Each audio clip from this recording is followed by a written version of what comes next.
नमस्कार नमस्कार नमस्कार गुरुजनांना, नमस्कार माझ्या मित्रांना, नमस्कार परीक्षकांना, नमस्कार तुम्हा सर्वांना. मी अंश राजीव शाळा शेर या शाळेतील आम्ही सर्व विद्यार्थी आज इथे पथनाट्य सादर करते. या पथनाट्याचं नाव आहे जागर शिक्षणाचा, जागर शिक्षणाचा, जागर शिक्षणाचा. चला चला चला चला वाचायला शिका, वाचायला शिका. चला चला चला चला. वाचून लिहून काय होणार, शिकून काय होणार. शिकून आपली प्रगती होणार आहे, देशाची प्रगती होणार आहे, देश पुढे जाणार आहे. तुला बघायचं कसं ते? हो तर मला बघायचंय. चल. शिक्षण शिक्षण घेऊया, शिक्षण शिक्षण घेऊया, हा देश सारा पुढे घेऊन जाऊया, हा देश सारा पुढे घेऊन जाऊया. ओ ताई, काय करताय? दिसत नाही का कचरा काढते? तुम्हाला काय माहित आहे का? काय? तुमच्या नावाचं प्रमोशन झालंय. प्रमोशन? हो तर. बरं, मला कळतं भेटला होता. तो काय जातेच निघतो.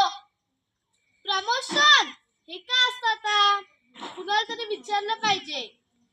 सखीला आणि ठकीला विचारतो, त्या दोघींना माहिती असन. ए सखे, इकडे आहे ग.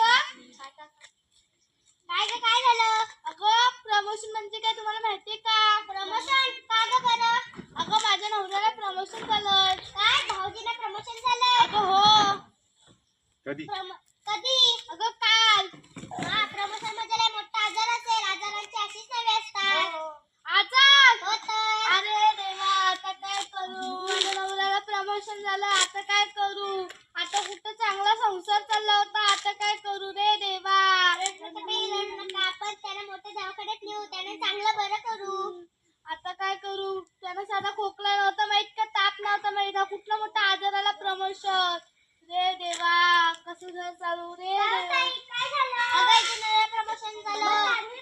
हे जिभेला काय हात? अहो, प्रमोशन म्हणजे माहिती का तुम्हाला काय? अगं प्रमोशन म्हणजे लय मोठा आजार आहे. प्रमोशन म्हणजे आजार बिजार नाही. त्याच्या नवऱ्याची चांगली प्रगती आहे. तुझ्या नवऱ्याला पगार वाढवी. पगार वाढेल? हो.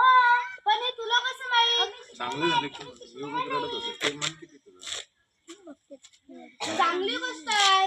मी उगाच रडत होते. मी उगाच रडत बसले. हे दोघी मला सांगितलं की प्रमोशन म्हणजे लय मोठा आजार आहे. आम्हाला असंच वाटलं प्रमोशन म्हणजे लय मोठा आजार आहे.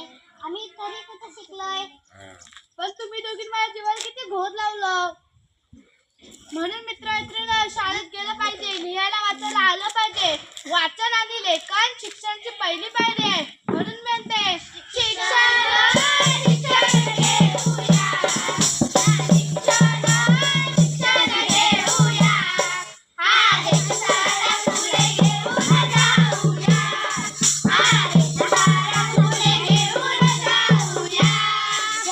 एक एक अक्षर शिकूया, ज्ञानाचा डोंगर करूया, एक एक अक्षर शिकूया, ज्ञानाचा डोंगर करूया. वाचून लिहून साक्षर होऊया, वाचून लिहून साक्षर होऊया, या देवीच्या शाळेत जाऊया, या देवीच्या शाळेत जाऊया. राम राम राम राम राम राम राम राम मंडळी, मी आहे पोपटराव. मी आता महाडला आलो आहे. आता मी महाडच्या एसटी स्टँडवर उभा आहे. माझ्या मित्राने पदकरावाने त्याच्या गाडीवर मला सोडलं आहे. माझ्या बायकोने बहिणीने मला बाजार आणण्यासाठी महाडला पाठवलं आहे. मला पैसे दिले, पण मित्रांनो मी काय करू? मला पैसेच मोजताच येत नाही. म्हणून मी माझ्या लेकीला चिमणीला इथे बोलवलं आहे मला बाजार करून द्यायला. पण मी तिला शोधू कसा? अरे चा, तिने मला तिचा नंबर दिला होता, पण माझ्याकडे फोन नाही. आता मी काय करू? काय करू आता मी? हे बाला इकडे रे. काय झालं काका? हा जरा फोन लावून देतोस या मोठ्याने नंबरवर? बोल, मोठ्याने बोल. काय झालं काका? काय झालं काका? ह्या नंबरवर जरा फोन लावून देतोस का? टिलिलिट टिलिलिट टिलिलिट टिलिलिट. हे घ्या काका. मला तू शाळेत जातोस ना? हो. छान छान. अगं चिमणा आहेस कुठं? बघितलं का मित्र मैत्रिणींनो, अंकांची ओळख नसल्यामुळे व्यवहार करता येत नाही. मोबाईल सारखे अनेक उपक्रम चालवता येत नाही. म्हणून शाळेत जायला पाहिजे, शिकायला पाहिजे, शिक्षण घेतलं पाहिजे. म्हणून म्हणतो अंकांची गंमत पाहूया, बेरीज वजाबाकी करूया. अंकाची गंमत पाहूया, बेरीज वजाबाकी करूया. अनेक विषयाचा अभ्यास करूया, अनेक विषयाचा अभ्यास करूया. या झेडपीच्या शाळेत जाऊया, या झेडपीच्या शाळेत जाऊया. नमस्कार मंडळी, मी आहे कृष्णभट. मी आलो पत्र वाटेला. आता मी आलो सकारामच्या घराजवळ. सकाराम आहे की घरात? कोण आहात तुम्ही? तुमचं काम काय? माझं काम काय? मी आहे कृष्णभट. माझं काम काय? पत्र वाटणे. धरा तुमचं पत्र. मी येतो, मला खूप पत्र वाटायचे. अहो ऐकलत का?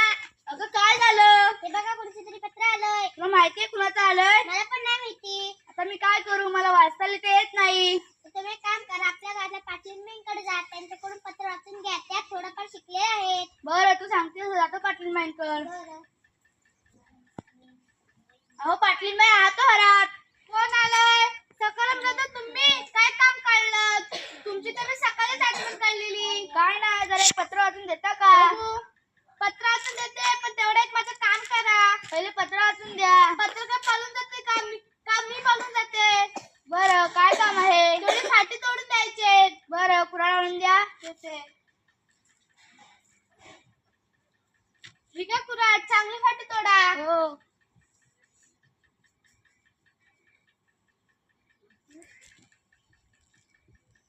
अहो पाटील बाई, झालं तुमचं काम? झालं का?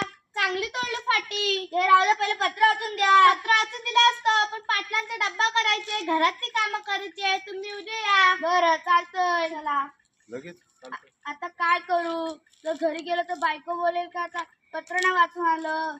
एवढं साधं पत्र पण नाही वाचताय. आता काय करू? एक काम करतो, गेल्या पैसे शाळेत जातो, तिथलं कोण ना कोण मला पत्र वाचून देईल. अहो बाई, आत येऊ का? काय सकाराम दादा, काय काम पडलं? काय नाही, जरा पत्र वाचून देता का? अभिनंदन अभिनंदन, तुमचा मुलगा चांगल्या मार्काने पास झालाय. त्याला स्कॉलरशिप मिळणार आहे. त्याला पुढील शिक्षणासाठी पैसे मिळणार आहेत. छान छान. बघितलं का मित्रमैत्रिणींनो, मला वाचता लिहिता आलं म्हणून दुसऱ्यांची पाठी फोडावी लागली, दुसऱ्यांची कामं करावी लागली, अख्खा गाव फिरावं लागला. तेव्हा मला कोणी पत्र वाचून दिलं. म्हणून शाळेत जायला पाहिजे, शिकलं पाहिजे, शिक्षण घेतलं पाहिजे. म्हणून म्हणतो शाळेचं चित्र काढूया, खेळाचा आनंद घेऊया.